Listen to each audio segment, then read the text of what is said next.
ಬೆಳಗಾವಿ ಚಳಿಗಾಲದ ಅಧಿವೇಶನ ಮುಂದೂಡಿಕೆಯಾಗಿದ್ದು ಸೋಮವಾರಕ್ಕೆ ವಿಧಾನಸಭೆ ವಿಧಾನ ಪರಿಷತ್ನ ಅಧಿವೇಶನ ಮುಂದೂಡಿಕೆಯಾಗಿದೆ. ದೆಹಲಿಯಲ್ಲಿ ವೋಟ್ ಚೋರಿ ವಿರುದ್ಧ ಹೋರಾಟವನ್ನ ಮಾಡುವ ಹಿನ್ನೆಲೆಯಲ್ಲಿ ಬೆಳಗಾವಿಯಲ್ಲಿ ಚಳಿಗಾಲದ ಅಧಿವೇಶನವನ್ನ ಇದೀಗ ಪೋಸ್ಟ್ಪೋನ್ ಮಾಡಲಾಗಿದೆ. ಸೋಮವಾರಕ್ಕೆ ವಿಧಾನಸಭೆ ವಿಧಾನ ಪರಿಷತ್ನ ಸಭೆಯನ್ನ ಅಂದ್ರೆ ಅಧಿವೇಶನವನ್ನ ಮುಂದೂಡಿಕೆ ಮಾಡಲಾಗಿರೋದು. ನಾನು ಸಿಎಂ ನಾಳೆ ದೆಹಲಿಗೆ ಹೋಗ್ತಾ ಇದ್ದೇವೆ ಅಂತ ಡಿಕೆ ಶಿವಕುಮಾರ್ ಅವರು ಹೇಳಿದ್ದಾರೆ. ವೋಟ್ ಚೋರಿ ಹೋರಾಟದಲ್ಲಿ ಭಾಗಿಯಾಗಲು ಪ್ರಯಾಣವನ್ನ ಮಾಡ್ತಾ ಇದ್ದೇವೆ. ನಿನ್ನೆ ಡಿನ್ನರ್ ಮೀಟಿಂಗ್ನಲ್ಲಿ ಶಕ್ತಿ ಪ್ರದರ್ಶನದ ವಿಚಾರಕ್ಕೆ ಸಂಬಂಧಪಟ್ಟ ಹಾಗೆ ಕೂಡ ನನ್ನ ಹಿಂದೆ ದೆಹಲಿಗೆ ಯಾರೂ ಬರೋದು ಬೇಡ ಅಂತ ಹೇಳಿದ್ದಾರೆ ಡಿಕೆ ಶಿವಕುಮಾರ್. ನನಗೆ ಯಾವ ಶಕ್ತಿ ಪ್ರದರ್ಶನವೂ ಬೇಡ. ಡಿಸಿಎಂ ಯತೀಂದ್ರ ಸಿದ್ದರಾಮಯ್ಯ ಅವರಿಗೆ ನೋಟಿಸ್ ಕೊಡ್ತೀರಾ ಅನ್ನುವಂತಹ ಪ್ರಶ್ನೆಗೂ ಕೂಡ ಇದೀಗ ಉತ್ತರಿಸಿರುವಂತಹ ಡಿಕೆ ಶಿವಕುಮಾರ್ ಅವರು ಆ ಸಂದರ್ಭದಲ್ಲಿ ಒಂದು ಮೌನಕ್ಕೆ ಜಾರಿದ್ದಾರೆ. ಉತ್ತರ ಕೊಡದೆ ಡಿಕೆಶಿ ಮೌನಕ್ಕೆ ಜಾರಿದ್ದಾರೆ. ಡಿಕೆಶಿ ಪ್ರಶ್ನೆಗೆ ಉತ್ತರಿಸದೆ ತೆರಳಿದ್ದಾರೆ. ವೋಟ್ ಚೋರಿ ಪ್ರತಿಭಟನೆಗಾಗಿ ಹೋಗ್ತಾ ಇದ್ದೇನೆ. ರಾಹುಲ್ ಗಾಂಧಿ ಕರ್ನಾಟಕದಿಂದ ವೋಟ್ ಚೋರಿ ಪ್ರತಿಭಟನೆ ಶುರು ಮಾಡಿದ್ರು ಅಂತ ಹೇಳಿದ್ರು. ಡಿಸಿಎಂ ಡಿಕೆ ಶಿವಕುಮಾರ್ ಏನ್ ಹೇಳಿದ್ದಾರೆ ನೋಡೋಣ. Going for vote chori because Rahul Gandhi started in Karnataka. We started in 2023 itself. We found out Chelme. Myself, Surjewala and all our leaders, we met the election commission. We tried to rectify and we have won.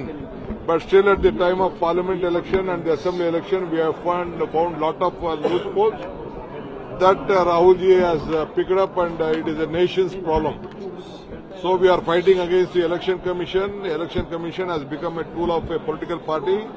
That is what we wanted to expose and we are going to Delhi.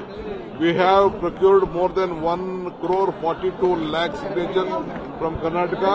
I would like to congratulate all my party cadres, the leaders who have been taken very keen interest, taken the signature of all the voters of Karnataka against vote chori. We have presented to Delhi and after tomorrow my leaders will take a call on it. We are going for vote chori because Rahul Gandhi started in Karnataka. We started in 2023 itself. We found out Chelme. Myself, Surjewala and all our leaders, we met the election. ಇನ್ನು ಪರಿಶಿಷ್ಟರ ಕಲ್ಯಾಣಕ್ಕೆ ಮೀಸಲಿಟ್ಟ ಹಣ ಇದೆಯಲ್ಲ ಅದನ್ನ guarantee ಯೋಜನೆಗಳಿಗೆ ಬಳಕೆ ಮಾಡಿಕೊಳ್ಳಲಾಗಿದೆ. ಅಧಿವೇಶನದಲ್ಲಿ ಸಚಿವ ಮಹದೇವಪ್ಪ ಇದರ ಬಗ್ಗೆ ವಿವರಣೆಯನ್ನ ಕೊಟ್ಟಿದ್ದಾರೆ. ಪರಿಶಿಷ್ಟರ ಸುಮಾರು 37,000 ಕೋಟಿ ರೂಪಾಯಿಯನ್ನ ಗ್ಯಾರಂಟಿಗೋಸ್ಕರ ಬಳಕೆ ಮಾಡಿಕೊಳ್ಳಲಾಗಿದೆ. ಈ ಹಿಂದೆ ಕೂಡ ಬಿಜೆಪಿಯವರು ಈ ಆರೋಪವನ್ನ ಮಾಡ್ತಾ ಇದ್ರು, ವಿಪಕ್ಷಗಳು ಈ ಆರೋಪವನ್ನ ಮಾಡ್ತಾ ಇದ್ರು.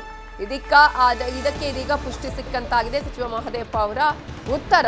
ಹೇಮಲತಾ ನಾಯಕ್ ಅವರು ಕೇಳಿದ ಪ್ರಶ್ನೆಗೆ ಮಹದೇವಪ್ಪ ಅವರು ಉತ್ತರವನ್ನ ಕೊಡುವ ಸಂದರ್ಭದಲ್ಲಿ ಗ್ಯಾರಂಟಿ ಯೋಜನೆಗಳಿಗೆ ಎಸ್ಸಿ ಎಸ್ಪಿ ಟಿಎಸ್ಪಿ ಹಣವನ್ನ ಬಳಸಲಾಗಿದೆ ಅಂತ ಹೇಳಿದ್ದಾರೆ. ಪರಿಶಿಷ್ಟರ ಹಣವನ್ನ ಗ್ಯಾರಂಟಿಗೆ ಬಳಸಿದ್ದಕ್ಕೆ ವಿಪಕ್ಷಗಳು ಕಿಡಿಕಾರಿವೆ. 3 ವರ್ಷಗಳಲ್ಲಿ ಹೇಗೆ ನಾವು ಮಂಜೂರು ಮಾಡಿದ್ದೀವಿ, ಹಂಚಿಕೆ ಮಾಡಿದ್ದೀವಿ, ಬಿಡುಗಡೆ ಮಾಡಿದ್ರೇನು, ವೆಚ್ಚ ಮಾಡಿರೋದೇನು ಡೀಟೇಲ್ ಆಗಿ ಇಲ್ಲಿ ಕೊಟ್ಟಿದ್ದೀವಿ ಎಲ್ಲ ವಿವಿಧ ಯೋಜನೆಗಳ ಕೆಳಗಡೆ.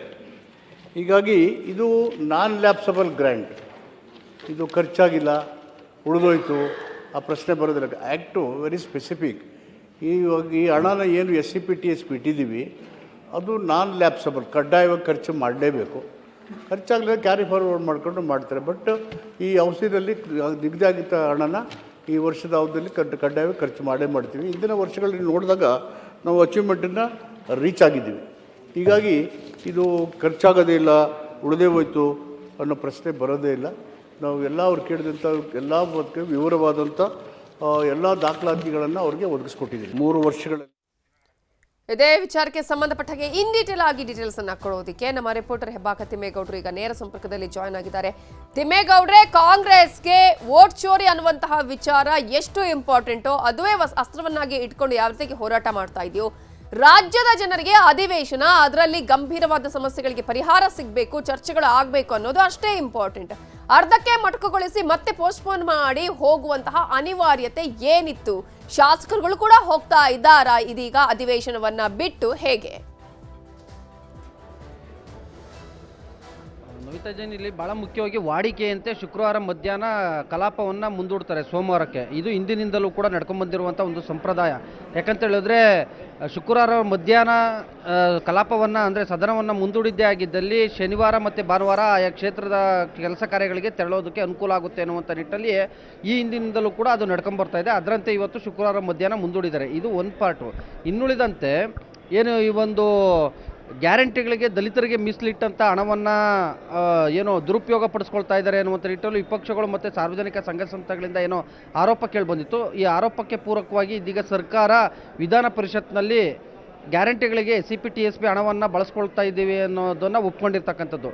BJPಯ ಹೇಮಲತಾ ನಾಯ್ಕ ಅವರು ಕೇಳಿದಂಥ ಒಂದು ಪ್ರಶ್ನೆಗೆ ಉತ್ತರಿಸಿದಂಥ ಸಮಾಜ ಕಲ್ಯಾಣ ಇಲಾಖೆ ಸಚಿವ SC ಮಾದೇವಪ್ಪನವರು ಏನು ಈ ಒಂದು ಗ್ಯಾರಂಟಿ ಯೋಜನೆಗಳಿಗೆ ಸಂಬಂಧಪಟ್ಟಂತೆ 30,000 ಕೋಟಿ ಅನುದಾನವನ್ನು ಬಳಸ್ಕೊಳ್ತಾ ಇದ್ದೀವಿ ಅನ್ನುವಂಥ ಒಂದು ನಿಟ್ಟಲ್ಲಿ ಅಂಕಿಅಂಶಗಳ ಸಮೇತ ಉತ್ತರವನ್ನು ಕೊಟ್ಟಿರ್ತಕ್ಕಂಥದ್ದು. ಎಸ್ಪೆಷಲಿ ಏನು ಗೃಹಲಕ್ಷ್ಮಿ ಯೋಜನೆ ಒಂದಕ್ಕೆ 20,000 ಕೋಟಿ ಹಣವನ್ನು ಬಳಸ್ಕೊಳ್ಳಲಾಗ್ತಾ ಇದೆ ಅನ್ನುವಂಥ ಒಂದು ಅಂಕಿಅಂಶವು ಕೂಡ ಮಾದೇವಪ್ಪನವ್ರು ಕೊಟ್ಟಿರ್ತಕ್ಕಂಥ ಒಂದು ಉತ್ತರದಲ್ಲಿ ಕಂಡುಬಂದಿರ್ತಕ್ಕಂಥದ್ದು. ಅವರು ಈ ಉತ್ತರ ಕೊಡುವಂಥ ಒಂದು ಸಂದರ್ಭದಲ್ಲಿ ಈ ಒಂದು ವಿಚಾರವನ್ನು ಕೂಡ ಸಮರ್ಥನೆಯನ್ನು ಮಾಡ್ಕೊಂಡಿರ್ತಕ್ಕಂಥದ್ದು. ಏನು ಈ ಒಂದು ಹಣವನ್ನು ಕಡ್ಡಾಯವಾಗಿ ಖರ್ಚು ಮಾಡಲೇಬೇಕಾಗಿರುತ್ತೆ. ಹಾಗಾಗಿಯೇ ನಾವು ಈ ಒಂದು SCPTSP ಹಣವನ್ನು ಗ್ಯಾರಂಟಿ ಯೋಜನೆಗಳಿಗೆ ಬಳಸ್ಕೊಳ್ತಾ ಇದ್ದೀವಿ. ಇದು ಕಡ್ಡಾಯವಾಗಿ ಖರ್ಚು ಮಾಡಲೇಬೇಕಾಗಿರ್ತಕ್ಕಂಥ ಹಿನ್ನೆಲೆಯಲ್ಲಿ ಈ ಒಂದು ಅನುದಾನವನ್ನು ಸದ್ಬಳಕೆ ಮಾಡ್ಕೊಳ್ತಾ ಇದ್ದೀವಿ ಅನ್ನುವಂಥ ಒಂದು ಮಾತನ್ನು ಹೇಳೋದ್ರ ಮುಖಾಂತರ ಇವತ್ತು ಸಮರ್ಥನೆಗೆ ಮುಂದಾಗಿರ್ತಕ್ಕಂಥದ್ದು. ಆದರೆ ದಲಿತರಿಗೆ ಮೀಸಲಿಟ್ಟಂಥ ಹಣವನ್ನು ಈ ರೀತಿಯಾಗಿ ಇತರೆ ವರ್ಗದವ್ರಿಗೆ ಸೇರಿದಂಥ ಗ್ಯಾರಂಟಿ ಯೋಜನೆಗಳಿಗೆ ಕೊಡುವಂಥದ್ದು ಎಷ್ಟು ಸರಿ ಅನ್ನುವಂಥ ಒಂದು ನಿಟ್ಟಲ್ಲಿ BJP ನಾಯಕರು ಕೂಡ ಒಂದು ರೀತಿ ಆಕ್ರೋಶವನ್ನು ವ್ಯಕ್ತಪಡಿಸಿರ್ತಕ್ಕಂಥದ್ದು. ಸೊ ಹೀಗಾಗಿ ಅಧಿವೇಶನದ ಹೊತ್ತಲ್ಲಿ ಇದೀಗ ಸಮಾಜ ಕಲ್ಯಾಣ ಇಲಾಖೆ ಸಚಿವರು ಕೊಟ್ಟಿರ್ತಕ್ಕಂಥ ಒಂದು ಉತ್ತರ ಎಲ್ಲೊಂದು ಕಡೆಗೆ ವಿರೋಧ ಪಕ್ಷದವ್ರಿಗೆ ಒಂದು ರೀತಿ ಬ್ರಹ್ಮಾಸ್ತ್ರ ಸಿಕ್ಕಂತಾಗಿರ್ತಕ್ಕಂಥದ್ದು.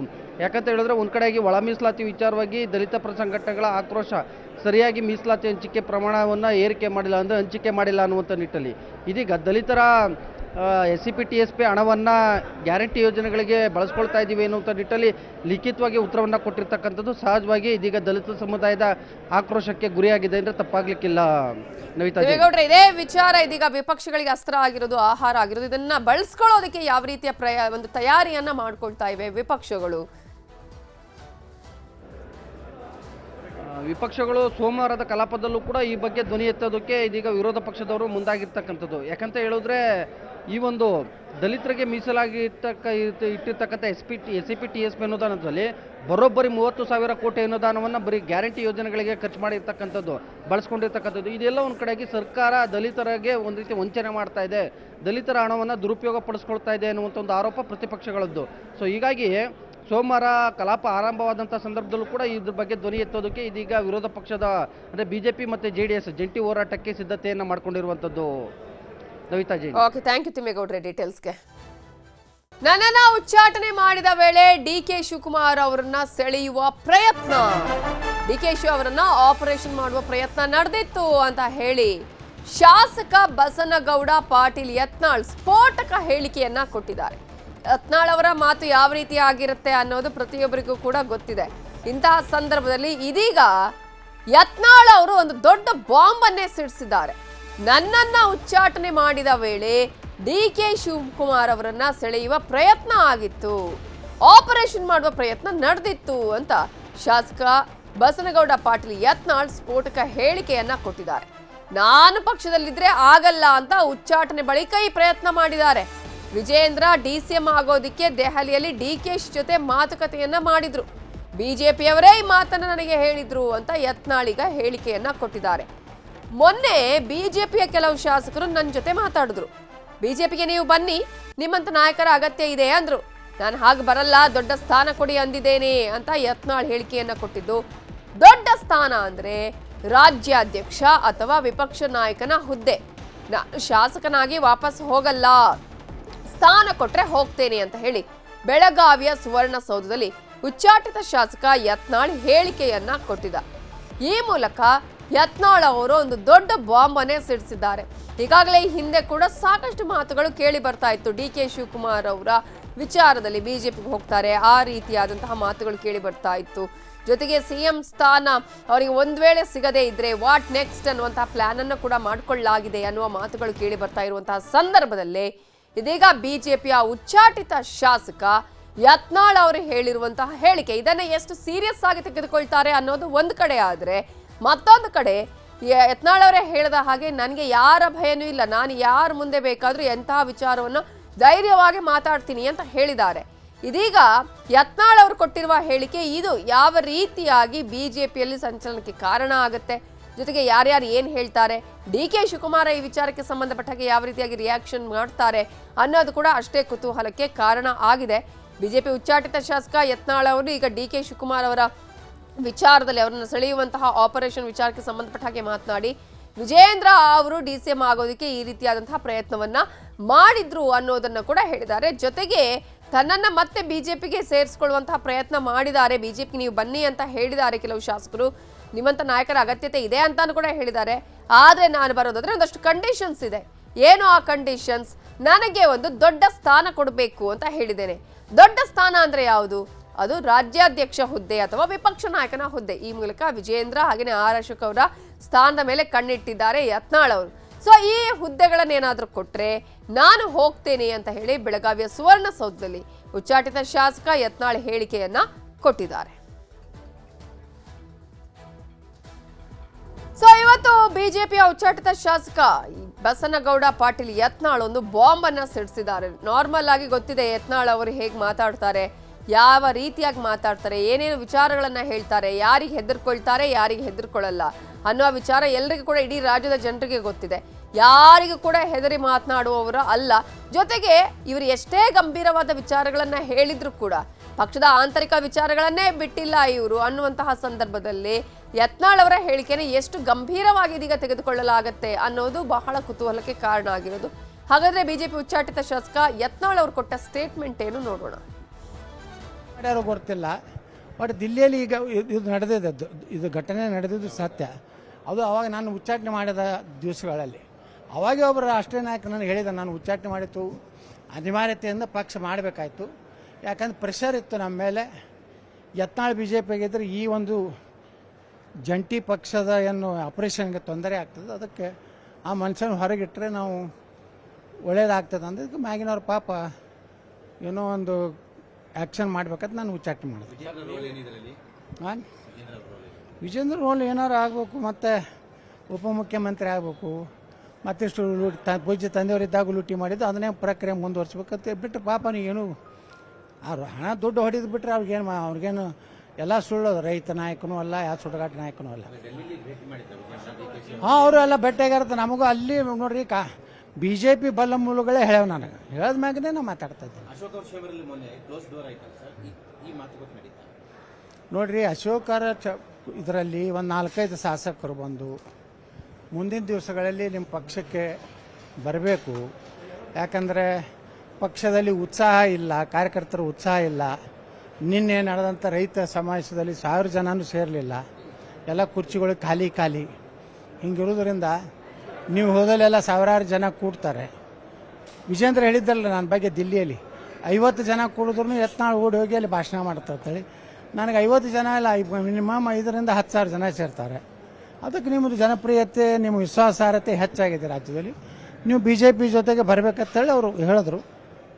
ನಾ ಹೇಳಿದೆ, ಸುಮ್ಮನೆ ಒಬ್ಬ MLA ಆಗಿ ಬರ್ಲಿಕ್ಕೆ ಈಗ ಬರೋದಿಲ್ಲ, ನನಗೊಂದು ಇಂಥದಕ್ಕೆ ಪ್ರಾಮಿಸ್ ಮಾಡಿದ್ರೆ ಬರ್ತೀನಿ, ಯಾಕಂದ್ರೆ ಇಲ್ಲ ಪ್ರಾಮಿಸ್. ಡಿಮ್ಯಾಂಡ್ ಏನು, ನಂಬರ್ 1 ಹುದ್ದೆ ಕೊಡ್ಬೇಕು ರಾಜ್ಯದಾಗ. ಡಿಮ್ಯಾಂಡ್ CM, ಈಗ ಅಧ್ಯಕ್ಷ ಅಥವಾ ವಿರೋಧ ಪಕ್ಷ ನಾಯಕ, ಮುಂದೆ CM.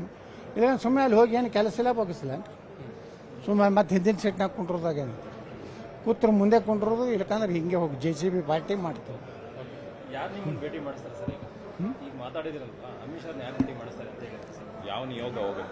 ಎಲ್ಲಿ ನನಗೆ ಯಾರು ಹೇಳಿಲ್ಲ.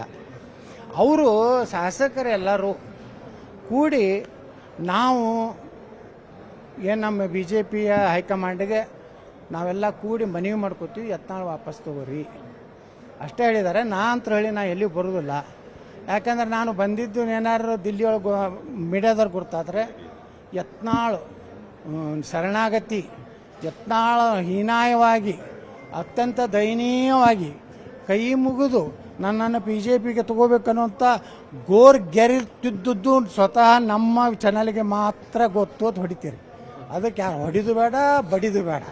ನಾವು ಹಿಂಗೇರೋರು ಅವರಾಗಿ ಕರೆದು ನೀ ಹೇಳಿದ ಎಲ್ಲದಕ್ಕೂ ನಾವು ಒಪ್ಪಿಕೊಂಡಪ್ಪ ಬಾ ಅಂದ್ರೆ ಹೋಗ್ತೀವಿ, ನಾವೇನೂ ಒಪ್ಪಗೋದಿಲ್ಲ ಅಂದ್ರೆ ಬಿಡ್ತೀವಿ. ಏನು ಮಾಡ್ಯಾರೋ ಗೊತ್ತು. ಇದೇ ವಿಚಾರಕ್ಕೆ ಸಂಬಂಧಪಟ್ಟ ಹಾಗೆ ಇನ್ನಷ್ಟು ಡೀಟೇಲ್ಸ್ ಅನ್ನ ಕೊಡೋದಕ್ಕೆ ನಮ್ಮ ರಿಪೋರ್ಟರ್ ಕೃಷ್ಣ ಫೋನ್ ಸಂಪರ್ಕದಲ್ಲಿ ಜಾಯ್ನ್ ಆಗಿದ್ದಾರೆ. ಕೃಷ್ಣ, ಕೆಲವು ಸಂದರ್ಭದಲ್ಲಿ ಯಾಕಂದ್ರೆ ಯಾರಿಗೂ ಹೆದರದೇ ಇರುವಂತಹ ಒಂದು ಮನುಷ್ಯ ಅಂತ ಹೇಳಿದ್ರೆ, ಶಾಸಕರು ಹೇಳಿದ್ರೆ ಅದು ಬಸನಗೌಡ ಪಾಟೀಲ್ ಯತ್ನಾಳ್. ಇದೇ ಕಾರಣಕ್ಕಾಗಿ ಬಿಜೆಪಿಯಿಂದ ಅವರು ಉಚ್ಚಾಟಿತರಾಗಿರೋದು, ಆಂತರಿಕ ವಿಚಾರಗಳನ್ನ ಬಹಿರಂಗವಾಗಿ ಹೇಳ್ತಿದ್ರು ಅಂತ ಹೇಳಿ. ಇದೀಗ ಡಿ.ಕೆ. ಶಿವಕುಮಾರ್ ವಿಚಾರದಲ್ಲೂ ಕೂಡ ಒಂದು ಬಾಂಬ್ ಅನ್ನ ಸಿಡಿಸಿದ್ದಾರೆ. ವಿಜೇಂದ್ರ ಅವರ ವಿಚಾರದಲ್ಲೂ ಕೂಡ ಯತ್ನಾಳ್ ಅವರ ಕೊಟ್ಟಂತಹ ಹೇಳಿಕೆ ಏನೆಲ್ಲ ಪರಿಣಾಮಗಳಿಗೆ ಕಾರಣ ಆಗಬಹುದು ಅನ್ಸುತ್ತೆ? ನವಿತಾ, ಬಸನಗೌಡ ಪಾಟೀಲ್ ಯತ್ನಾಳ್ ಅವರ ಈ ಒಂದು ಹೇಳಿಕೆ ಹೊಸದೇನಲ್ಲ. ಈ ಹಿಂದೆ ಹಲವು ಬಾರಿ ಈ ಒಂದು ಮಾತನ್ನ ಹೇಳ್ಕೊಳ್ತಾ ಬರ್ತಾ ಇದ್ದಾರೆ. ಯಾಕಂದ್ರೆ ವಿಜೇಂದ್ರ ಮೇಲಿನ ಒಂದು ಸಿಟ್ಟಿನಿಂದ ಯತ್ನಾಳ್ ಅವರು ಮಾತಾಡ್ತಾ ಇದ್ದಾರೆ ಅನ್ನೋದು ಒಂದು ಚರ್ಚೆ ಆಗ್ತಾ ಇದೆ. ಆದ್ರೆ ಈಗ ರಾಜ್ಯ ಕಾಂಗ್ರೆಸ್ ನಲ್ಲಿ ನಡೀತಿರುವಂತಹ ಒಂದು ಡಿನ್ನರ್ ಪಾಲಿಟಿಕ್ಸ್, ಬ್ರೇಕ್ಫಾಸ್ಟ್ ಪಾಲಿಟಿಕ್ಸ್ ನಡುವೆ ಎಲ್ಲ ಒಂದ್ ಕಡೆ ಡಿ.ಕೆ. ಶಿವಕುಮಾರ್ ಅವರು ತಮ್ಮ ಮುಖಾಂತರವಾಗಿ ಬಲ ಪ್ರದರ್ಶನ ಮಾಡ್ತಾ ಇರೋ ಚರ್ಚೆ ನಡುವೆ ಈಗ ಯತ್ನಾಳ್ ಅವರು ಬಾಂಬನ್ನ ಸಿಡಿಸುವಂತದ್ದು ಅದೇ ಡಿ.ಸಿ.ಎಂ ಡಿ.ಕೆ. ಶಿವಕುಮಾರ್ ಮೇಲೆ. ಇಲ್ಲೊಂದ್ ಕಡೆ ಹಿಂದೆ ಅವರು ಬಿಜೆಪಿಗೆ ಬರುವಂತ ಕಾಂಗ್ರೆಸ್ ಸರ್ಕಾರ ರಚನೆ ಆಗೋಕೆ ಮುಂಚಿತವಾಗಿ ಡಿ.ಕೆ. ಶಿವಕುಮಾರ್ ಅವರು ಬಿಜೆಪಿಗೆ ಬರುವಂತ ನಿಟ್ಟಿನಲ್ಲಿ ಕೂಡ ಪ್ರಯತ್ನವನ್ನ ಮಾಡಿದ್ರು. ಆದ್ರೆ ಅಮಿತ್ ಶಾ ಅವರು ಇಲ್ಲೊಂದ್ ಕಡೆ ಅವ್ರ ಜೊತೆ ಶಾಸಕರ ಸಂಖ್ಯೆ ಇಲ್ಲ ಅನ್ನೋ ಕಾರಣಕ್ಕೋಸ್ಕರವಾಗಿ ಆ ಒಂದು ಪ್ರಸ್ತಾಪವನ್ನು ರಿಜೆಕ್ಟ್ ಮಾಡಿರುವಂತದ್ದು. ಅಂತಹ ಸಂದರ್ಭದಲ್ಲಿ ಖುದ್ದು ಆಸಕ್ತಿ ತೋರಿದಂತವ್ರೆ ಈಗಿರ್ತಕ್ಕಂಥ ಬಿಜೆಪಿ ರಾಜ್ಯಾಧ್ಯಕ್ಷ ಬಿ. ವಿಜೇಂದ್ರ ಅವರು ಇಲ್ಲೊಂದ್ ಕಡೆ ಅವರು ಯಡಿಯೂರಪ್ಪನವರು ತಮ್ಮ ಮಗನನ್ನ ಮುಖ್ಯಮಂತ್ರಿ ಆಗ್ಬೇಕು ಅನ್ನೋ ಕನಸನ್ನ ಕಂಡಿದ್ದಾರೆ. ಈಗ ರಾಜ್ಯಾಧ್ಯಕ್ಷರಾಗಿ ನೇಮಕ ಮಾಡಿದ ಬಳಿಕವಾಗಿ ಈಗ ಡಿ.ಕೆ. ಶಿವಕುಮಾರ್ ಅವರು ಬಿಜೆಪಿಗೆ ಬಂತಂದ್ರೆ ಅವ್ರು ಮುಖ್ಯಮಂತ್ರಿ ಮಾಡುವಂತದ್ದು ಮತ್ತೆ ಮಗನನ್ನ ಉಪಮುಖ್ಯಮಂತ್ರಿ ಮಾಡುವಂತ ಹೇಳಿ ಯಡಿಯೂರಪ್ಪನವರು ಮತ್ತೆ ವಿಜೇಂದ್ರ ಅವರು ಕಾರ್ಯತಂತ್ರವನ್ನು ಮಾಡಿದ್ರು. ಆದ್ರೆ ಹೈಕಮಾಂಡ್ ನಾಯಕರು ಅದಕ್ಕೆ ಒಪ್ಪಿಲ್ಲ ಅನ್ನುವಂಥದ್ದು. ಅದ್ರ ಜೊತೆಗೆ ಈಗಾಗಲೇ ಕಾಂಗ್ರೆಸ್ ನಲ್ಲೂ ಕೂಡ ಒಂದ್ ರೀತಿ ಸಿಎಂ ಕುರ್ಚಿಗೋಸ್ಕರ ಅಕ್ಕ ಜಗಾಟ ನಡೀತಾ ಇದೆ. ಹಾಗಾಗಿ ಈಗ ರಿಜೆಕ್ಟ್ ಆದ ಸಂದರ್ಭದಲ್ಲಿ ಡಿ.ಕೆ. ಶಿವಕುಮಾರ್ ಅವರು ಪರದಾಡ್ತಾ ಇದ್ದಾರೆ. ಶಾಸಕರ ಸಂಖ್ಯೆಯನ್ನ ತೆಗೆದುಕೊಳ್ಳುವಂತ ನಿಟ್ಟಿನಲ್ಲಿ ತಮ್ಮದೇ ಆದಂತ ಸಂಖ್ಯೆಯನ್ನ ತೆಗೆದುಕೊಳ್ಳುವಂತ ನಿಟ್ಟಿನಲ್ಲಿ ಕೂಡ ಪ್ರಯತ್ನವನ್ನು ಮಾಡ್ತಾ ಇದ್ದಾರೆ, ಒಂದು ಆಪಾದನೆಯನ್ನು ಕೂಡ ಮಾಡಿರುವಂತದ್ದು. ಇದೆಲ್ಲ ಒಂದ್ ಕಡೆ ಬರುವಂತ ದಿನಗಳಲ್ಲಿ ಒಂದ್ ಕಡೆಗೆ ಸಿದ್ದರಾಮಯ್ಯ ಮತ್ತೆ ಡಿ.ಸಿ.ಎಂ ಡಿ.ಕೆ. ಶಿವಕುಮಾರ್ ನಡುವೆ ದೊಡ್ಡ ಮಟ್ಟದಲ್ಲಿ ಕುರ್ಚಿ ಕದನ ಏರ್ಪಟ್ಟಿರುವಂತಹ ಸಂದರ್ಭದಲ್ಲಿ ಬಸವನಗೌಡ ಪಾಟೀಲ್ ಯತ್ನಾಳ್ ಅವರ ಹೇಳಿಕೆ ಈಗ ರಾಜ್ಯ ರಾಜಕೀಯದಲ್ಲಿ ಒಂದ್ ರೀತಿ ಬೇರೆ ರೀತಿಯಾದಂತಹ ಸ್ವರೂಪವನ್ನು ಪಡೆದುಕೊಂಡಿರುವಂತದ್ದು. ಅದ್ರ ಜೊತೆಗೆ ಬಸವನಗೌಡ ಪಾಟೀಲ್ ಯತ್ನಾಳ್ ಅವರು ಕೂಡ ಹೇಳಿದ್ದಾರೆ, ಈಗಾಗಲೇ ಪಕ್ಷದ ಆಡಳಿತ ಏನು ಬಿಜೆಪಿ ಶಾಸಕರು ಕೆಲವರು ನನ್ನ ಜೊತೆ ಮಾತಾಡಿದ್ದಾರೆ, ಪಕ್ಷಕ್ಕೆ ಕರೆತರುವಂತ ನಿಟ್ಟಿನಲ್ಲಿ ಕೂಡ ಪ್ರಯತ್ನವನ್ನ ಮಾಡಿದ್ದಾರೆ ಅಂತ ಕೂಡ ಹೇಳಿದ್ದಾರೆ.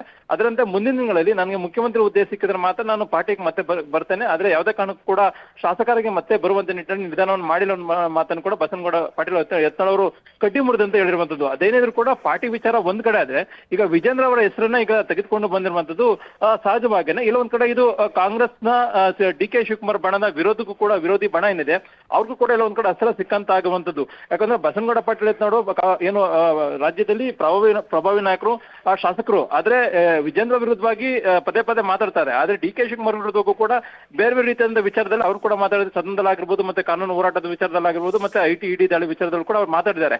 ಆದ್ರೆ ಈಗ ಇಲ್ಲೊಂದ್ ಕಡೆ ಡಿ.ಕೆ. ಶಿವಕುಮಾರ್ ಅವರು ಬಿಜೆಪಿಗೆ ಬಂದು ಮುಖ್ಯಮಂತ್ರಿ ಆಗುವಂತ ನಿಟ್ಟಿನಲ್ಲಿ ಮತ್ತೆ ಪ್ರಯತ್ನ ಮಾಡಿದ್ರೆ ಹೈಕಮಾಂಡ್ ನಾಯಕರು ಕೂಡ ಅದಕ್ಕೆ ಮನಸ್ಸನ್ನ ಮಾಡಿತ್ತು ಅನ್ನೋ ಮಾತನ್ನು ಕೂಡ ಹೇಳಿದ್ದಾರೆ. ಮತ್ತೆ ಡಿ.ಕೆ. ಶಿವಕುಮಾರ್ ಕೂಡ ಬಿಜೆಪಿಗೆ ಹೋಗುವಂತ ನಿಟ್ಟಿನಲ್ಲಿ ಕೂಡ ಮನಸ್ಸನ್ನ ಮಾಡಿದ್ರು, ಮತ್ತೆ ಶಾಸಕರನ್ನ ಜೊತೆಗೆ ಹೋಗುವಂತ ನಿಟ್ಟಿನಲ್ಲಿ ಕೂಡ ವಿಜೇಂದ್ರ ಅವರೇ ಅದಕ್ಕೆ ಖುದ್ದು ಆಸಕ್ತಿಯನ್ನ ತೋರಿದಂತದ್ದು. ಬಹುಶಃ ಈ ಒಂದು ಹೇಳಿಕೆ ರಾಜ್ಯ ಬಿಜೆಪಿಯಲ್ಲೂ ಕೂಡ ಇನ್ನೊಂದ್ ಕಡೆ ಒಂದ್ ರೀತಿ ವಿಜೇಂದ್ರ ಮೇಲೆ ಕೂಡ ಪರಿಣಾಮ ಬೀರುವಂತ ಸಾಧ್ಯತೆ ಇದೆ. ಒಂದ್ ವೇಳೆ ಏನಾದ್ರು ಆ ರೀತಿಯಾಗಿ ವಿಜೇಂದ್ರ ಅವರು ಡಿ.ಕೆ. ಶಿವಕುಮಾರ್ ಜೊತೆ ಇದ್ರ ಅನ್ನುವಂಥದ್ದು ಈಗಾಗಲೇ ರಾಜ್ಯ ರಾಜಕೀಯದಲ್ಲೂ ಕೂಡ ಚರ್ಚೆ ಆಗ್ತಾ ಇದೆ. ಡಿ.ಕೆ. ಶಿವಕುಮಾರ್ ಜೊತೆ ವಿಜೇಂದ್ರ ಚೆನ್ನಾಗಿದ್ದಾರೆ ಅನ್ನೋ ಸಂಬಂಧ ಚೆನ್ನಾಗಿದೆ ಅನ್ನೋ ಮಾತುಗಳು ಕೂಡ ಇಂಥ ಚರ್ಚೆ ನಡೀತಿರುವಂತ ಸಂದರ್ಭದಲ್ಲಿ ಯತ್ನಾಳ್ ಈ ಒಂದು ಹೇಳಿಕೆ ಒಂದ್ ಕಡೆ ಡಿ.ಕೆ. ಶಿವಕುಮಾರ್ ಆಗಿರ್ಬೋದು ಮತ್ತೆ ಒಂದ್ ಕಡೆ ವಿಜೇಂದ್ರ ಕೂಡ ಇನ್ನೊಂದ್ ಕಡೆ ಬರುವಂತ ದಿನಗಳಲ್ಲಿ ಬೇರೆ ಬೇರೆ ರೀತಿಯಿಂದ ಪರಿಣಾಮಗಳು ಆಗುವಂತ ಸಾಧ್ಯತೆ ಇರುವಂತದ್ದು. ನವಿತಾ, ಥ್ಯಾಂಕ್ ಯು ಕೃಷ್ಣ ಡೀಟೇಲ್ಸ್ಗೆ. ಮಾಜಿ ಸಚಿವ ಎಚ್.ಎಂ. ರೇವಣ್ಣ ಪುತ್ರನ ಕಾರು ಡಿಕ್ಕಿಯಾಗಿದ್ದು, ಸ್ಕೂಟರ್ ಸವಾರನಿಗೆ ರೇವಣ್ಣ ಮಗ ಶಶಾಂಕ್ ಕಾರು ಡಿಕ್ಕಿಯಾಗಿದೆ. ಮಾಗಡಿ ಬಳಿ ಬೈಕ್ ಸವಾರ ರಾಜೇಶ್ ಸಾವನ್ನಪ್ಪಿದ್ದು, ಬೈಕ್ ಸವಾರನಿಗೆ ರೇವಣ್ಣ ಮಗ ಶಶಾಂಕ್ ಕಾರು ಡಿಕ್ಕಿಯಾಗಿದೆ. ಈ ಸಂದರ್ಭದಲ್ಲಿ ಬೈಕ್ ಸವಾರ ರಾಜೇಶ್ ಸಾವನ್ನಪ್ಪಿದ್ದಾರೆ. ತಡರಾತ್ರಿ ಗುಡೆಮಾರನಹಳ್ಳಿ ಗ್ರಾಮದ ಬಳಿ ಆಕ್ಸಿಡೆಂಟ್ ನಡೆದಿದೆ. 27 ವರ್ಷದ ರಾಜೇಶ್ ಅನ್ನುವಂತಹ ಯುವಕ ಈ ಆಕ್ಸಿಡೆಂಟ್ನಲ್ಲಿ ದುರ್ಮರಣಕ್ಕೆ ಈಡಾಗಿದ್ದಾನೆ. ರೇವಣ್ಣ ಮಗನೇ ಶಶಾಂಕ್ಗೆ ಕಾರನ್ನ ಓಡಿಸ್ತಾ ಇದ್ರು ಅನ್ನುವಂತಹ ಮಾಹಿತಿ ಲಭ್ಯ ಆಗಿದೆ. ರಾಜೇಶ್ ಕೆಲಸ ಮುಗಿಸ್ಕೊಂಡು ವಾಪಸ್ ಮನೆಗೆ ಬರ್ತಾ ಇದ್ದಂತಹ ಸಂದರ್ಭದಲ್ಲಿ ರೇವಣ್ಣ ಪುತ್ರ ಆರ್ ಶಶಾಂಕ್ ಕಾರು ಡಿಕ್ಕಿ ಹೊಡೆದಿದೆ. ಮಾಗಡಿಯಿಂದ ಬೆಂಗಳೂರು ಕಡೆಗೆ ಬರುವಾಗ ಕಾರು ಸ್ಕೂಟರ್ ಸವಾರರಿಗೆ ಡಿಕ್ಕಿಯಾಗಿದೆ. ಈ ಸಂದರ್ಭದಲ್ಲಿ 27 ವರ್ಷದ ರಾಜೇಶ್ ಸ್ಥಳದಲ್ಲೇ ಸಾವನ್ನಪ್ಪಿದ್ದಾರೆ. ಕುದೂರು ಪೊಲೀಸ್ ಠಾಣೆಯಲ್ಲಿ ಈ ಸಂಬಂಧ ಪ್ರಕರಣ ದಾಖಲಾಗಿದೆ. ಮಾಜಿ ಸಚಿವರ ಪುತ್ರನಿಂದಲೇ ಹಿಟ್ ಅಂಡ್ ರನ್ ಆಯ್ತಾ ಈ ಪ್ರಕರಣ ಅನ್ನುವಂತಹ ಪ್ರಶ್ನೆಯ ಜೊತೆಗೆ ಈಗಾಗಲೇ ಬೈಕ್ ಸವಾರ ಮೃತಪಟ್ಟಿದ್ದಾನೆ ರಾಜೇಶ್. 27 ವರ್ಷ, ತಾನು ಕೆಲಸ ಮುಗಿಸ್ಕೊಂಡು ಮನೆಗೆ ವಾಪಸ್ ಬರುವಂತಹ ಸಂದರ್ಭದಲ್ಲಿ ಶಶಾಂಕ್ ಅಂದ್ರೆ ಎಚ್.ಎಂ. ರೇವಣ್ಣ ಅವರ ಪುತ್ರ ಕಾರನ್ನ ಓಡಿಸ್ತಾ ಇದ್ದಿದ್ದು ಆಕ್ಸಿಡೆಂಟ್ ಆಗಿದೆ. ಈ ಸಂದರ್ಭದಲ್ಲಿ ರಾಜೇಶ್ ಮೃತಪಟ್ಟಿದ್ದಾರೆ. ಹಿಟ್ ಅಂಡ್ ರನ್ ಮಾಡಿದ್ರ ಎಚ್.ಎಂ. ರೇವಣ್ಣ ಪುತ್ರ ಅನ್ನುವಂತಹ ಪ್ರಶ್ನೆ ಇಲ್ಲಿ. ರಾಜೇಶ್ಗೆ ಡಿಕ್ಕಿ ಹೊಡೆದು ಪರಾರಿಗೆ ಪ್ರಯತ್ನಿಸಿದ್ರು. ಮೃತ ಕೂಡ ರಾಜೇಶನೇ. ಸೊ ಆಕ್ಸಿಡೆಂಟ್ ಮಾಡಿರುವಂತ ವ್ಯಕ್ತಿ ಪ್ರಭಾವಿ ವ್ಯಕ್ತಿಯಾಗಿದ್ದಾರೆ. ಅವರು ರಾಜಕಾರಣಿಗಳು. ಎಚ್.ಎಂ. ರೇವಣ್ಣ ಅವರ ಮಗ ಸುಪುತ್ರರಾದ ಶಶಾಂಕ್ ಗೌಡ ಅವರ ಕಾರು ಆಕ್ಸಿಡೆಂಟ್ ಮಾಡಿದೆ. ಆಕ್ಸಿಡೆಂಟ್ ಮಾಡಿ ಅಂದ್ರೆ 2 ಟೂ ವೀಲರ್ ಹೋಗ್ಬೇಕಾದ್ರೆ ಓವರ್ಟೇಕ್ ಮಾಡಿ ಗುದ್ದಿದ್ದಾರೆ. ಗುದ್ದಿ ಗಾಡಿ ನಿಲ್ಲಿಸದಲ್ಲೇ ಹೋದಾಗ ಸ್ಥಳೀಯರು ಅದನ್ನ ಆಕ್ಷೇಪಣೆ ಮಾಡಿ ಓವರ್ಟೇಕ್ ಮಾಡಿ ಅವ್ರನ್ನ ಒಂದು ಸನ್ಫ್ಲವರ್ ಫ್ಯಾಕ್ಟರಿ ಮುಂದೆ ಅಡ್ಡಗಟ್ಟಿ ನಿಲ್ಲಿಸಿದ್ದಾರೆ. ಅವಾಗ ನಾನು MLA ಅವರ ಎಚ್.ಎಂ. ರೇವಣ್ಣ ಅವ್ರ ಮಗ ಇದ್ದೀನಿ, ಫ್ಯಾಮಿಲಿ ಇದ್ದೀನಿ, ಬಿಟ್ಬಿಡಿ ನಾನು ಹೋಗ್ತೀನಿ ಅಂತ ಕೇಳಿದ್ದಾರೆ. ನೀನು ಯಾರಾದ್ರೂ ಏನು ಸ್ವಾಮಿ, ಆಕ್ಸಿಡೆಂಟ್ ಮಾಡಿ ಅಲ್ಲೊಂದು ಪ್ರಾಣ ಹೋಗಿದೆ, ಹಾಗೆ ಹೋಗ್ತಿದೆಯಲ್ಲ, ನೋಡ್ದಲ್ಲೇ ಮಾನವೀಯತೆ ಇದೆ ಅಂತ ಹೇಳಿದಾಗ ಇಲ್ಲ ಗಾಡಿ ಜಾಮ್ ಆಗಿದೆ, ಅಷ್ಟರಲ್ಲಿ ಸೈಡ್ಗೆ ಹಾಕ್ತೀನಿ ಅಂತ ಹೇಳಿ ಮತ್ತೆ ಅಲ್ಲಿಂದನೂ ತಪ್ಪಿಸ್ಕೊಂಡು ಹೋಗಿದ್ದಾರೆ. ಇದಕ್ಕೆ ಸಾಕ್ಷಿಯಾಗಿ ಸ್ಥಳೀಯರು ಸಾಕ್ಷಿ ಇದ್ದಾರೆ. ಮತ್ತೆ ಅವರೇ ಆ ಅಡ್ಡಗಟ್ಟಿ ಗಾಡಿಯನ್ನು ಪೊಲೀಸ್ ಸ್ಟೇಷನ್ ಬಳಿ ಹಾಕಿಸಿರುತ್ತಾರೆ. ಎಚ್.ಎಂ. ರೇವಣ್ಣ ಅವರ ಮಗ ಸುಪುತ್ರ ಶಶಾಂಕ್ ಗೌಡ ಅವರ ಫಾರ್ಚುನರ್ ಗಾಡಿಯನ್ನು ಸೋಲೂರು ಚೌಕಿ ಬಳಿ ಹಾಕಿಸಿರ್ತಾರೆ. ಗಾಡಿ ಆಕ್ಸಿಡೆಂಟ್ ಆದ ಸ್ಥಳದಲ್ಲಿ ನನ್ನ ಭಾಮಜ ಸ್ಥಳದಲ್ಲೇ ಮೃತಪಟ್ಟಿದ್ದಾನೆ. ನಮಗಾಗಿ ನ್ಯಾಯ ಬೇಕು. ಹಾಗಾಗಿ ಈಗ ಕಂಪ್ಲೇಂಟ್ ಕೊಡಲು ಕುದೂರು ಸ್ಟೇಷನ್ ಬಳಿ ಬಂದಿದ್ದೇನೆ. ನೋಡಿ, ಇಷ್ಟೆಲ್ಲ ಆರೋಪಗಳನ್ನ ಮಾಡ್ತಾ ಇರುವಂತಹ ಸಂದರ್ಭದಲ್ಲಿ ಎಚ್.ಎಂ. ರೇವಣ್ಣ ಸ್ಪಷ್ಟನೆಯನ್ನ ಕೊಟ್ಟಿದ್ದಾರೆ. ಇಲ್ಲಿ ನನ್ನ ಮಗ ಕಾರು ಓಡಿಸ್ತಾ ಇರಲಿಲ್ಲ, ಡ್ರೈವರ್ ಓಡಿಸ್ತಾ ಇದ್ದ ಅನ್ನುವಂತಹ ಒಂದು ಹೇಳಿಕೆಯನ್ನ ಕೊಟ್ಟಿದ್ದಾರೆ ಎಚ್.ಎಂ. ರೇವಣ್ಣ ಅವರು. ಪಾರ್ಟಿ ಮಾಡಿರ್ಲಿಲ್ಲ, ಪೂಜೆ ಮುಗಿಸಿ ಬರ್ತಾ ಇದ್ರು, ಕಾರಲ್ಲಿ ನನ್ನ ಸೊಸೆ ಹಾಗೂ ಮೊಮ್ಮಗಳು ಕೂಡ ಇದ್ರು ಅಂತ ಹೇಳಿ ನ್ಯೂಸ್ 18ಗೆ ಮಾಜಿ ಸಚಿವ ಎಚ್.ಎಂ. ರೇವಣ್ಣ ಹೇಳಿಕೆಯನ್ನ ಕೊಟ್ಟಿದ್ದಾರೆ. ಊರಲ್ಲಿ ಪೂಜೆ ಇತ್ತು, ಊರಲ್ಲಿ ಪೂಜೆ ಮುಗಿಸಿ ಬರ್ತಾ ಇದ್ದಂತಹ ಸಂದರ್ಭದಲ್ಲಿ ಈ ಅವಘಡ ನಡೆದಿದೆ. ಭಯ ಪಟ್ಟು ಕಾರು ನಿಲ್ಲಿಸಲಿಲ್ಲ, ಅದು ತಪ್ಪಾಗಿದೆ ಅನ್ನೋದನ್ನ ನಾನು ಒಪ್ಕೋತೀನಿ ಅಂತ ಹೇಳಿ ಎಚ್.ಎಂ. ರೇವಣ್ಣ ಹೇಳಿದ್ದಾರೆ. ಆಲ್ರೆಡಿ ಒಬ್ಬರ ಪ್ರಾಣ ಪಕ್ಷಿಯ ಹಾರಿ ಹೋಗಿದೆ, ಅಲ್ಲಿ ಹಿಟ್ ಅಂಡ್ ರನ್ ಮಾಡೋದಕ್ಕೆ ಹೋಗಿದ್ದಾರೆ ಅಂತ ಹೇಳಿ ಅವರ ಸಂಬಂಧಿಕರು ಸ್ಥಳೀಯರು ಆರೋಪವನ್ನ ಮಾಡಿದ್ದಾರೆ. ಈಗಾಗಲೇ ಭಯಪಟ್ಟು ಕಾರ್ ನಿಲ್ಲಿಸಲಿಲ್ಲ ಅನ್ನೋದು ಕೂಡ ಸೇಮ್ ಸರಿ ಆ ರೀತಿಯಾದಂತಹ ಒಂದು ಅರ್ಥವನ್ನೇ ಕೊಡ್ತಾ ಇದೆ. ಅಂದ್ರೆ ಹಿಟ್ ಅಂಡ್ ರನ್ ಪ್ರಕರಣ ಇದು ಅನ್ನೋದನ್ನೇ ಹೌದು, ಆದ್ರೆ ಕುಡ್ದಿರ್ಲಿಲ್ಲ ಅನ್ನೋದನ್ನ ಕೂಡ ಹೇಳಿದ್ದಾರೆ, ಪಾರ್ಟಿ ಮಾಡಿರ್ಲಿಲ್ಲ ಅನ್ನೋದನ್ನ ಹೇಳ್ತಾ ಇದ್ದಾರೆ ಎಚ್.ಎಂ. ರೇವಣ್ಣ ಅವರು. ನಮ್ಮ ಪ್ರತಿನಿಧಿ ಗಂಗಾಧರ್ ಈ ಬಗ್ಗೆ ರೇವಣ್ಣ ಅವರನ್ನ ಮಾತನಾಡಿಸಿದ್ದಾರೆ, ನೋಡೋಣ. ತಡರಾತ್ರಿ ಒಂದು ಅಪಘಾತ ಆಗಿರುವಂಥದ್ದು. ಅದರಲ್ಲಿ ಬೈಕ್ನ ಸವಾರ ಯುವಕ ಒಬ್ಬ ಸಾವನ್ನಪ್ಪಿದ್ದಾನೆ. ಆದರೆ ಈಗೊಂದು ಗಂಭೀರ ಆರೋಪ ಕೇಳಿ ಬರ್ತಾ ಇರುವಂಥದ್ದು, ಅದು ಮಾಜಿ ಸಚಿವ ಎಚ್.ಎಂ. ರೇವಣ್ಣ ಅವರ ಪುತ್ರವರ ಕಾರು, ಆ ಕಾರ್ ಡ್ರೈವ್ ಮಾಡ್ತಾ ಇದ್ದು ಮಗ ಅಂತೇಳಿ ಒಂದು ಆರೋಪ ಕೇಳಿ ಬರ್ತಾ ಇದೆ. ಈ ಬಗ್ಗೆ ಸ್ವತಃ ನಮ್ಮ ಜೊತೆ ಮಾತನಾಡೋದಕ್ಕೆ ಎಚ್.ಎಂ. ರೇವಣ್ಣ ಅವರು ಇದ್ದಾರೆ, ಅವರನ್ನೇ ಮಾತಾಡಿಸ್ತೀನಿ. ಸರ್, ಈಗ ಒಂದು ಗಂಭೀರ ಆರೋಪ ಕೇಳಿ ಬರ್ತಾ ಇರುವಂಥದ್ದು, ತಮ್ಮ ಮಗ ಶಶಾಂಕ್ ಅವರು ಡ್ರೈವ್ ಮಾಡ್ಕೊಂಡ್ಬಂದು ಒಂದು ಹಿಟ್ ಅಂಡ್ ರನ್ ಆಗಿ ಅದರಲ್ಲಿ ಯುವಕ ಸಾವನ್ನಪ್ಪಿದ್ದಾನೆ ಅಂತ. ಆದರೆ ಏನಾಯ್ತು ಸರ್ ರಾತ್ರಿ? ನಿಮಗಿರುವಂಥ ಮಾಹಿತಿ ಪ್ರಕಾರವಾಗಿ ಅಲ್ಲಿ ಇನ್ಸಿಡೆಂಟ್ ಏನಾಗಿದೆ ಅನ್ನೋದ್ರ ಬಗ್ಗೆ. ನೆನ್ನೆ ದಿವಸ ನನ್ನ ಮಾಗಡಿಯ ತೋಟದ ಮನೆಯಲ್ಲಿ ಒಂದು ದೇವಿ ಆರಾಧನೆ ಪೂಜೆ ಮಾಡಿಸಿದ್ವಿ. ಭಾಳ ಜನ ಸೇರಿದ್ವಿ. ನಾವು ಆತ್ಮೀಯರು, ಸಂಬಂಧಿಕರು, ಸ್ನೇಹಿತರು ಎಲ್ಲ ಸೇರಿ ಒಳ್ಳೆ ಪೂಜೆ ಆಯಿತು. 6ರಿಂದ 10:30ವರೆಗೂ ಪೂಜೆ ಆಯಿತು. ಆಮೇಲೆ ಊಟ ಮಾಡಿ ಅರ್ಚಕರನ್ನೆಲ್ಲ ಕಳಿಸಿ ವಾಪಸ್ ಬೆಂಗಳೂರಿಗೆ ಬರೋಕ್ಕೆ ಹೊರಟ್ವಿ. ಆ ಸಮಯದಲ್ಲಿ ಮುಂದಿನ ಕಾರ್ನಲ್ಲಿ ನನ್ನ ಮಗ, ನನ್ನ ಸೊಸೆ, ನನ್ನ ಮೊಮ್ಮಗಳು ಮತ್ತು ನಮ್ಮ ಬೀಗರು ಕಾರ್ನಲ್ಲಿ ಡ್ರೈವರು ಹೊರಟಿದ್ದಾರೆ. ಇದರ ಗುಡಮನಹಳ್ಳಿಯಿಂದ ಟೋಲ್ಗಿನ ಮೊದಲು ಒಂದು ಘಟನೆ ಆಗಿದೆ. ಏನಪ್ಪ ಅಂದರೆ, ನಮ್ಮ ಮಾಗಡಿಯಿಂದ ಬರ್ತಕ್ಕಂಥದ್ದು ನಮ್ಮ ಕಾರು, ಆಪೋಸಿಟ್ ಬಂದಂಥ 2 ವೆಹಿಕಲ್ಗಳು, 2 ವೀಲರ್ಸು ಜೋರಾಗಿ ಬರೋ ಸಂದರ್ಭದಲ್ಲಿ ಅವರಿಬ್ಬರು ಟಗ್ ಆಫ್ ಮಾಡ್ಕೊಂಡು ಬಂದು ನಮ್ಮ ಗಾಡಿಯ ಬಲಭಾಗದಲ್ಲಿ ಅವರ ಬಿದ್ದು ತಗಲಿಗೆ ಏಟಾಗಿ ಅವರು ಪಾಪ ಸಾವನ್ನಪ್ಪಿದ್ದಾನೆ. ಸಾವಪ್ಪಿರತಕ್ಕಂಥದ್ದನ್ನು ನಾನು ಆ ನೋವಿಗೆ ನಾನು ಕೂಡ ಸಂತಾಪನ ಸೂಚಿಸ್ತೇನೆ. ಅದು ಆಗಬಾರ್ದಾಗಿತ್ತು. Accident is an accident. But ಈ ಆರೋಪ ಏನಿದೆ, ನನ್ನ ಮಗ ಗಾಡಿ ಆತನೇ ಓಡಿಸ್ತಿದ್ದ, ಆಮೇಲೆ ಅಲ್ಲಿಂದ ಹೊರಟ್ಬಿಟ್ಟ, ನೋಡಿಲ್ಲ ಅಂತಕ್ಕಂಥದ್ದು ನಾನು ಟಿವಿನಲ್ಲಿ ನೋಡಿದೆ. ಆದರೆ ವಾಸ್ತವಾಂಶ, ನನ್ನ ಹತ್ರ 4 ಗಾಡಿ ಇದೆ, 4 ಜನ ಡ್ರೈವರ್ ಇದ್ದಾರೆ. ಆತ ನಾಗರಾಜ್ ಅನ್ನೋನು ಪರ್ಮನೆಂಟ್ ಡ್ರೈವರನ್ನೇ, ಅವನ್ನೆಲ್ಲ ಕೆಲಸಕ್ಕೂ ಅವನೇ ಓಡಾಡೋದು. ನೆನ್ನೆನೂ ಆತನ ಜೊತೆಯಲ್ಲಿ ಬಂದಿರತಕ್ಕಂಥದ್ದು. ಒಂದು ನೋವಿನ ಸಂಗತಿ ಅಂದರೆ, ಆಕ್ಸಿಡೆಂಟ್ ಆದಂಥ ಸಂದರ್ಭ, ಆ ಏಟಾದಂಥ ಸಂದರ್ಭದಲ್ಲಿ ಈತ ಮಂಗು ಮತ್ತು ಹೆಂಡತಿ ಇದ್ದಿದ್ದ ಬೈಕ್ಗೋಸ್ಕರ ಆ ಜಾಗದಲ್ಲಿ ನಿಂತು ನೋಡ್ದೇನೆ ಮುಂದಕ್ಕೆ ಬಂದ, ಅದನ್ನು ಎದುರಿಸಲಾರದೆ ಮುಂದೆ ಬಂದಿದ್ದಾರೆ. ಗ್ರಾಮೀಣದಲ್ಲೆಲ್ಲ ಗಲಾಟೆ ಆಗ್ಬೋದು ಅಂತ. ಅದನ್ನು ಬಿಟ್ಟರೆ ಏನೂ ನಡೆದಿಲ್ಲ. ವೆಹಿಕಲ್ ಕೂಡ ಸರೆಂಡರ್ ಮಾಡಿದೆ, ಡ್ರೈವರ್ ಕೂಡ ಹೋಗಿ ರಿಪೋರ್ಟ್ ಮಾಡ್ಕೊಂಡಿದ್ದಾನೆ. ಇದು ನಡೆದಂಥ ಘಟನೆ. ಇದಕ್ಕೆ ಅವ್ರ ರೇವಣ್ಣನ ಮಗ ಆಗಿರೋದೇ ತಪ್ಪಲ್ಲ. ಅಥವಾ ಆಕಸ್ಮಿಕ ಅದು ಏನು ಗೈನ್ಗಾಗಿ ಯಾರು ಹೊಡಿಬೇಕಾದ್ದಲ್ಲ. ಏನು ಆಕ್ಸಿಡೆಂಟ್ ಅಂತೀವೋ ಅದು ಆಗಬಾರ್ದಾಗಿತ್ತು. ಆ ನೋವನ್ನು ಬರೆಸ್ತಕ್ಕಂಥ ಧೈರ್ಯನ ದೇವರವರಿಗೆ ಕರುಣಿಸಲಿ ಕುಟುಂಬಕ್ಕೆ ಅಂತ ಹಾರೈಸ್ತೇನೆ. ಸರ್, ತಮಗೆ ಇನ್ಸಿಡೆಂಟ್ ಬಗ್ಗೆ ಯಾವಾಗ ಗೊತ್ತಾಯಿತು? ಅಂದರೆ ತಮ್ಮ ಮಗವರೇ ಫೋನ್ ಮಾಡಿ ಈ ಥರ ಇನ್ಸಿಡೆಂಟ್ ಆಯ್ತು ಅಂತ ಹೇಳಿದ್ರೆ ಅಥವಾ ಅವ್ರ ಮೂವ್ಮೆಂಟ್ ಆದ್ಮೇಲೆ ನಂತರ? ಮತ್ತೆ ನೆಕ್ಸ್ಟ್ ನಾನು ಮಾಗಡಿಯಿಂದ ಹೊರಟು ಮುಂದೆ ಅವರು ಬಂದರು. ನಾನು ಒಂದು 10 ನಿಮಿಷದಲ್ಲಿ ನಾನೇ ಬಂದು ನೋಡಿದಾಗ ಅಲ್ಲಿ ಊರಿನವರು 4-5 ಜನ ನಿಂತಿದ್ರು. ನಾನು ನೋಡಿದೆ. ಆಮೇಲೆ ಇದಕ್ಕೆ ಆಂಬುಲೆನ್ಸ್ಗೆ ಫೋನ್ ಮಾಡಿ ತರಿಸಿ ಬಾಡಿನ ಲಿಫ್ಟ್ ಮಾಡಿಸಿ ನಾನು ವಾಪಸ್ ಬಂದೆ. ತಾವೇನಾದರೂ ಅವರ ಫ್ಯಾಮಿಲಿ ಜೊತೆ ಏನಾದರೂ ಕಾಂಟ್ಯಾಕ್ಟ್ ಮಾಡಿದ್ರೆ ಇನ್ನು ಇವತ್ತು ಅವ್ರು ದುಃಖದಲ್ಲಿರ್ತಾರೆ. ಈಗ ನಾವೇನೇ ಮಾತಾಡೋಕೆ ಹೋದ್ರೆ ಅವ್ರಿಗೆ ಅದು ಕಾಣಲ್ಲ. ಸ್ವಲ್ಪ ಆ ಕಾರ್ಯಗಳೆಲ್ಲ ಮುಗಿದ್ಮೇಲೆ ನಾನು ಮಾತಾಡಿದೆ. ನನಗೆ ಗೊತ್ತಿರೋರೆ ಅವರೇನು ದೂರದವರಲ್ಲ, ನನ್ನ ವೋಟರ್ಸೇನೆ, ನನ್ನ ಅಭಿಮಾನಿಗಳ. ಮಾತಾಡೋಣ, ಏನೋ ತೊಂದರೆ ಅದನ್ನೆಲ್ಲ ಮಾತಾಡಿ ಅವ್ರಿಗೇನು ಸಹಾಯ ಬೇಕೋ ಮಾಡೋಣ. ಇದಿಷ್ಟು ಎಚ್.ಎಂ. ರೇವಣ್ಣವರ ಮಾತು. ಕ್ಯಾಮರಾ ಪರ್ಸನ್ ವೆಂಕಟೇಶ್ ಅವರ ಜೊತೆ ಗಂಗಾಧರ್ ವಾಗ್ಟಾ, ನ್ಯೂಸ್ 18 ಬೆಂಗಳೂರು. ಈಗಾಗಲೇ ಎಚ್.ಎಂ. ರೇವಣ್ಣ ಅವರ ಒಂದು ಪ್ರತಿಕ್ರಿಯೆಯನ್ನು ನೀವು ಗಮನಿಸಿದ್ರೆ, ಹೌದು ಆಗಿರೋದು ಹೌದು, ಈಗಾಗಲೇ ಆ ಒಂದು ಕುಟುಂಬ ದುಃಖದಲ್ಲಿದೆ, ಅವ್ರನ್ನ ಮಾತನಾಡಿಸುವ ಕೆಲಸ ಮಾಡ್ತೀವಿ. ಆದರೆ ಆ ಒಂದು ಆಕ್ಸಿಡೆಂಟ್ ಆದಂತಹ ಸಂದರ್ಭದಲ್ಲಿ ಹಿಟ್ ಅಂಡ್ ರನ್ ಅಥವಾ ಪಾರ್ಟಿ ಮಾಡಿದ್ರು ಕುಡಿದಿದ್ರು ಅನ್ನುವಂತಹ ಏನು ಆರೋಪಗಳು ಬಂದಿದೆ, ಅದು ಆ ರೀತಿಯಾದ ಸರಿಯಲ್ಲ ಅಂತ ಹೇಳ್ತಾನೆ. ಈ ರೀತಿಯಾಗಿ ಒಂದು ಆಕ್ಸಿಡೆಂಟ್ ಆಗಿ ಒಂದು ಪ್ರಾಣವೇ ಹೋಗಿದೆ. ಆನಂತರ ಅದನ್ನು ಮಾತಾಡಿಸುವಂಥ ಕೆಲಸ ಅಥವಾ ಅವರ ಮನೆಯವರಿಗೆ ಸಮಾಧಾನ ಮಾಡುವಂಥ ಕೆಲಸ ಕೂಡ ಇಲ್ಲಿ ಆಗಬೇಕಾಗುತ್ತೆ. ಆದರೆ ಈಗ ಅವರು ದುಃಖದಲ್ಲಿದ್ದಾರೆ ಅನ್ನುವಂತಹ ಕಾರಣಕ್ಕಾಗಿ ನಾವು ಮಾತಾಡ್ಸಕ್ಕೆ ಹೋಗಿಲ್ಲ ಅಂತ ಎಚ್.ಎಂ. ರೇವಣ್ಣ ಹೇಳ್ತಿದ್ದಾರೆ. ಬಟ್ ಇಲ್ಲಿ ಡ್ರೈವರ್ ಓಡಿಸ್ತಾ ಇದ್ರು, ನನ್ನ ಮಗ ಗಾಡಿ ಓಡಿಸ್ತಾ ಇರಲಿಲ್ಲ ಅನ್ನೋದನ್ನ ಎಚ್.ಎಂ. ರೇವಣ್ಣ ಅವರು ಹೇಳ್ತಾ ಇದ್ದಾರೆ.